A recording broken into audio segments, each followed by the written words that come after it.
प्रेमचंद के फटे जूते शीर्षक निबंध में परसाई जी ने प्रेमचंद के व्यक्तित्व की सादगी के साथ एक रचनाकार के अंतर्भेदी सामाजिक दृष्टि का विवेचन करते हुए आज के दिखावे की प्रवृत्ति एवं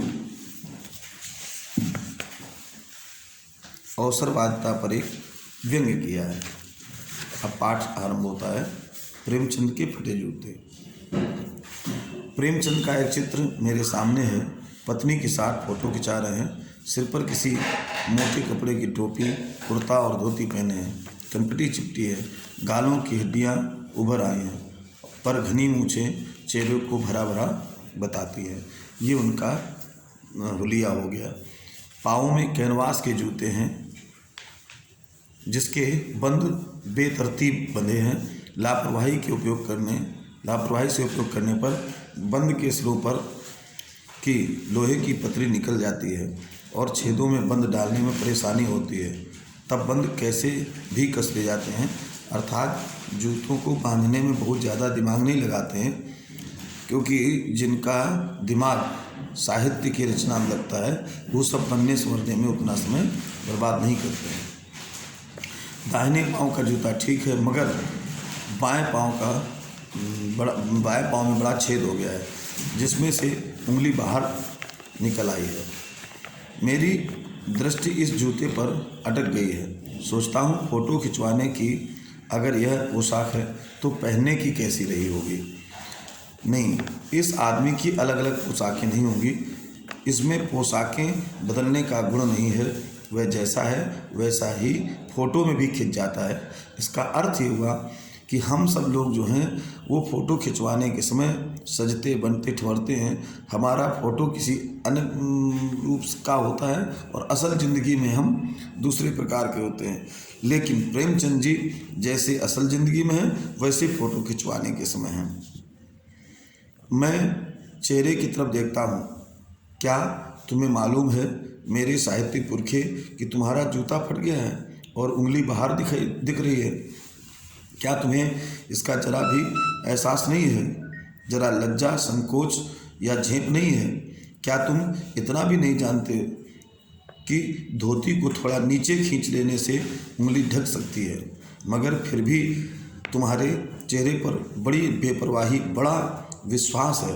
फोटोग्राफर ने जब रेडी प्लीज कहा होगा तब परंपरा के अनुसार तुमने मुस्कान लाने की कोशिश की होगी। दर्द के गहरे कुएं के तल में कहीं पड़ी मुस्कान को धीरे धीरे खींचकर ऊपर निकाल रहे होंगे कि बीच में ही क्लिक करके फोटोग्राफर ने थैंक यू कह दिया होगा। विचित्र है यह अधूरी मुस्कान। यह मुस्कान नहीं, इसमें उपहास है, व्यंग है। इस पूरे पैराग्राफ का अर्थ ये हुआ कि यदि वो चाहते तो धोती को नीचे कर सकते थे, जूता फटा न दिखता, अथवा ऐसी फ़ोटो न खिंचवाते।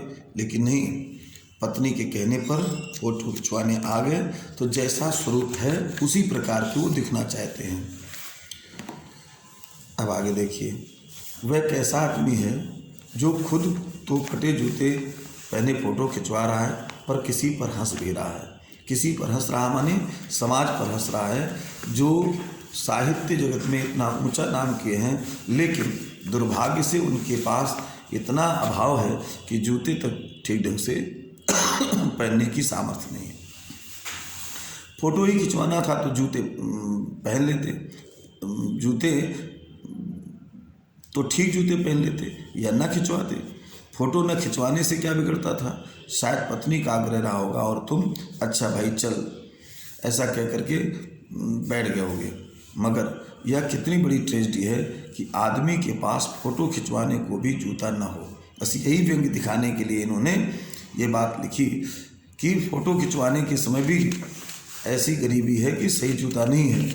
मैं तुम्हारी वह फ़ोटो देखते देखते तुम्हारे क्लेश को अपने भीतर महसूस करके रो पड़ना चाहता हूँ कि इतना बड़ा साहित्यकार जिसके पास अपने आवश्यकताओं की पूर्ति करने के लिए भी धन सामग्री नहीं है, इससे ज़्यादा समाज की विडंबना और क्या हो सकती है। मगर तुम्हारी आंखों का यह दर्द, तीखा दर्द भरा व्यंग मुझे एकदम रोक देता है, रोने पर नहीं सोचने पर मजबूर कर देता है। तुम फोटो का महत्व नहीं समझते होते तो किसी से फ़ोटो खिंचवाने के लिए जूते मांग लेते। यहाँ पर व्यंग ये है कि हम समाज के लोग फ़ोटो खिंचवाने के लिए तमाम बढ़िया बढ़िया दिखना चाहते हैं, लेकिन तुम फ़ोटो का महत्व नहीं समझते हो। तुम्हारा जो असल जीवन है और फ़ोटो का जीवन है एक है। हम लोग फ़ोटो के जीवन में अलग, असल जीवन में अलग होते हैं, इसलिए तुमने फ़ोटो खिंचवाने के लिए जूते नहीं मांगे। लोग तो मांगे के कोट से वर दिखाई करते हैं। ये व्यंग कवि कह रहा, लेखक कह रहा है कि लोग जब दिखावा करते हैं तो कोट खुद के पास नहीं मांग करके कोट पहनते हैं और मांगे की मोटर से बारात निकालते हैं। फ़ोटो खिंचवाने के लिए तो बीवी तक मांग ली जाती है। अब आप सोचिए इसमें कितना बड़ा व्यंग है कि हम ठीक दिखें इसलिए हम सब चीज़ें मांग करके उधार लेकर के काम चलाते हैं। तुमसे जूते भी मांगते नहीं बने। तुम फ़ोटो का महत्व नहीं जानते। हम लोग तो इत्र चुपड़ कर फ़ोटो खिंचवाते हैं जिससे फ़ोटो में खुशबू आ जाए। गंदे से गंदे आदमी की फ़ोटो भी खुशबू देती है, अर्थात उस गंदे से गंदे आदमी का भी फ़ोटो जब खींचता है तो वो सज संवर के खिंचाता है, और आप इतने सजे धजे होने के बाद भी ऐसी गंदी संदी फ़ोटो खिंचवा रहे हैं। अब यहाँ से व्यंग और ज़्यादा शुरू होता है। टोपी 8 आने में मिल जाती है और जूते उस ज़माने में भी 5 रुपये से कम में क्या मिलते होंगे। भाव यह, जूता पाँव में पहना जाता है और टोपी सिर में पहनी जाती है। सिर स्वाभिमान का प्रतीक है। जो स्वाभिमानी जीव होता है उसकी कीमत कम होती है, और जो चापलूसी कर लेता है समाज की कीमत ज़्यादा मानता है। इसलिए लिखा है कि 8 आने की टोपी है और 5 रुपये का जूता। इसका मतलब है कि टोपी से 10 गुना कीमती ज़्यादा जूता है। जूता हमेशा टोपी से कीमती रहा, क्योंकि जो तलवा चाट लेता है लोग वो तलवा चाट करके खूब धन अर्जित कर लेता है, लेकिन स्वाभिमानी आदमी किसी के सामने गिड़गिड़ाता नहीं है, इसलिए भूखा भी रह जाता है। अब तो जूते की कीमत और बढ़ गई है, माने समाज धीरे धीरे इतना ज़्यादा चापलूसी होने लगा कि पहले तो स्वाभिमानी लोग ज़्यादा थे, अब स्वाभिमान बेच करके चापलूसी करने वाले लोग ज़्यादा हो गए। और एक जूते पर 2500 टोपियाँ न्यौछावर होती हैं। तुम भी जूते और टोपी के आनुपातिक मूल्य के मारे हुए थे। यह विडंबना मुझे इतनी तीव्रता से पहले कभी नहीं चुभी जितनी आज चुभ रही है जब मैं तुम्हारा फटा जूता देख रहा हूँ। तुम महान कथाकार, उपन्यास सम्राट, युग प्रवर्तक, जाने क्या क्या कहलाते थे, मगर फोटो में भी तुम्हारा जूता फटा हुआ है। इतने बड़े कथाकार, उपन्यासकार, युग प्रवर्तक, इतनी उपाधियों को धारण करने वाले, और फिर भी तुम्हारी आर्थिक तथा इतनी गई गुजरी। समाज ऐसे लोगों की कोई मदद नहीं करता है। यह भी यहाँ पर व्यंग है।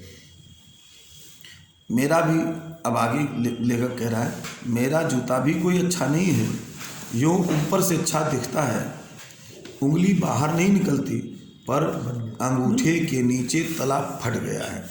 अर्थात हम अपनी कमजोरी को छिपाते हैं और आप अपनी कमजोरी सामने दिखाते हैं। अंगूठा जमीन में घिसता है और पैनी मिट्टी पर कभी रगड़ खाकर लहूलुहान भी हो जाता है। पूरा तला गिर जाएगा, पूरा पंजा छिल जाएगा, मगर उंगली बाहर नहीं दिखेगी। अर्थात हम कितने भी गड़बड़ क्यों न हो जाएं, लेकिन बाहर से अच्छे ही दिखना चाहेंगे।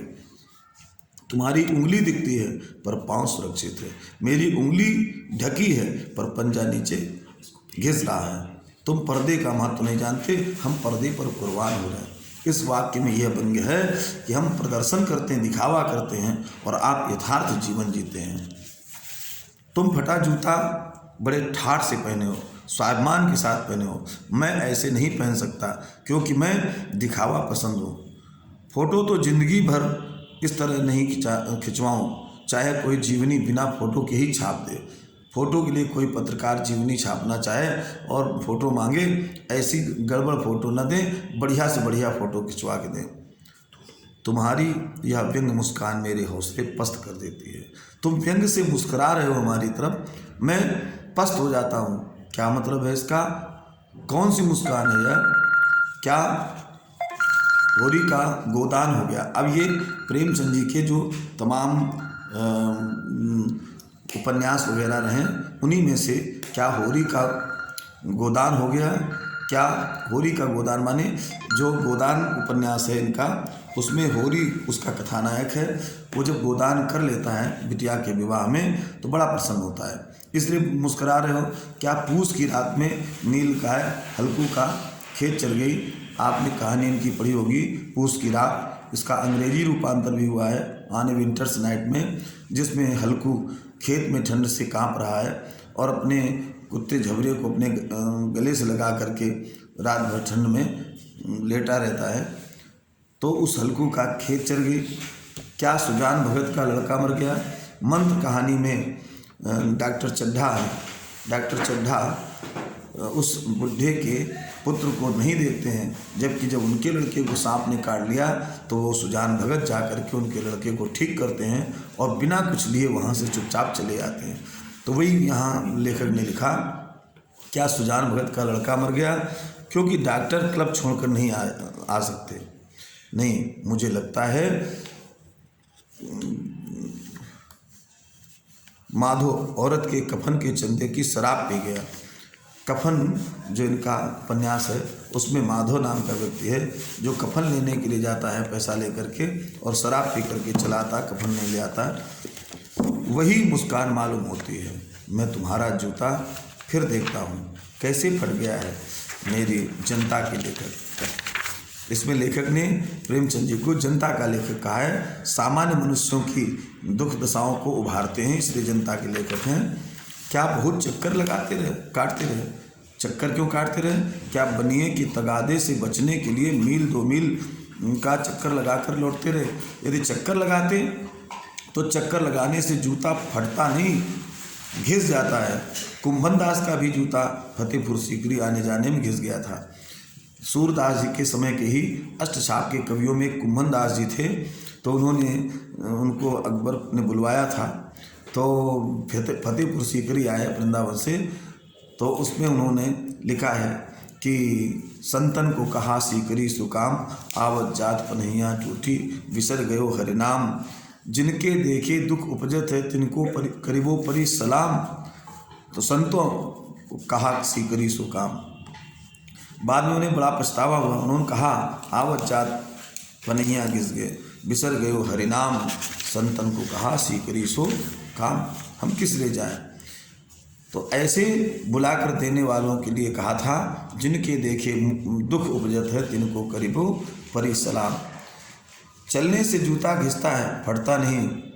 अब यहाँ से व्यंग शुरू होता है इनका। चलते तो जूता घिस जाता, फटता नहीं। तुम्हारा जूता कैसे फट गया है? मुझे लगता है कि तुम किसी सख्त चीज़ को ठोकर मारते रहो। वो सख्त चीज़ क्या है? कुप्रथा, बुराइयाँ, सामाजिक रूढ़ियाँ, उनको पादप प्रहार किया है तुमने। कोई चीज़ जो परत दर परत सदियों से जम गई है, उसे शायद तुमने ठोकर मार मार कर अपना जूता फाड़ लिया है, अर्थात कुरीतियों पर, कुप्रथाओं पर पादप प्रहार किया है। कोई टीला जो रास्ते पर खड़ा हो गया था, उस पर तुमने अपना जूता आजमाया, बगल से न निकल करके उसको तुमने सजाने संवारने का काम किया है। तुम उसे बचाकर उसके बगल से भी निकल सकते थे। टीलों से समझौता भी हो जाता है। सभी नदियाँ पहाड़ थोड़े ही बोलती हैं। कोई रास्ता बदल कर घूम कर भी तो निकल जाती, तो तुम भी घूम कर निकल सकते थे, लेकिन इन्होंने घूम करके निकलना ठीक न समझा, उस कुरीत को ही ठीक करना ठीक समझा। तुम समझौता नहीं कर सकते। क्या तुम्हारी भी वही कमजोरी थी जो होरी को ले डूबी थी? नियम धर्म वाली कमजोरी कि नियम धर्म पर चले, भले ही हमारे पास खाने पीने तक के लिए कुछ न हो। मगर तुम जिस तरह मुस्कुरा रहे हो, उससे लगता है कि शायद नियम धर्म तुम्हारा बंधन नहीं था, तुम्हारी मुक्ति थी। नियम धर्म का पालन करने में तुम मुक्त थे। तुम्हारी यह पाँव की उंगली मुझे संकेत करती सी लगती है। जिसे तुम घृणित समझते हो उसकी ओर हाथ की नहीं पाँव की उंगली से इशारा करते हो, अर्थात ऐसी घृणित चीज़ों को मैं ठोकर मार देता हूँ। क्या तुम उसकी तरफ इशारा करते हो जिसे ठोकर मारते मारते तुमने जूता फाड़ लिया है? उन कुप्रथाओं, उन कुरीतियों इत्यादि की ओर संकेत करते हो। फिर आगे लेखक कहता है, मैं समझता हूँ, तुम्हारी उंगली का इशारा भी समझता हूँ और यह व्यंग मुस्कान भी समझता हूँ। तुम मुझ पर या सभी पर हंस रहे हो, समाज पर हंस रहे हो, उन पर जो उंगली छिपाए और तलुआ घिसाए चल रहे हैं, उन पर जो टीलों को बरका कर बाजू से निकल रहे हैं। तुम कह रहे हो, मैंने तो ठोकर मार मार कर जूता फाड़ लिया, उंगली बाहर निकल आई पर पाँव बच रहा है और मैं चलता रहा, मगर तुम उंगली को ढकने की चिंता में तलवे का नाश कर रहे हो। ये यहाँ व्यंग है कि दिखावा करने में अंदर से खोखला हो गए। तुम चलोगे कैसे जब तुम्हारा तलवा ही घिस गया है। अंत में लेखक कहता है, मैं समझता हूँ कि मैं तुम्हारे फटे जूते की बात समझता हूँ, उंगली का इशारा समझता हूँ और तुम्हारी व्यंग मुस्कान समझता हूँ। यह व्यंग मुस्कान सामाजिक कुप्रथाओं पर पादप प्रहार कर रही है।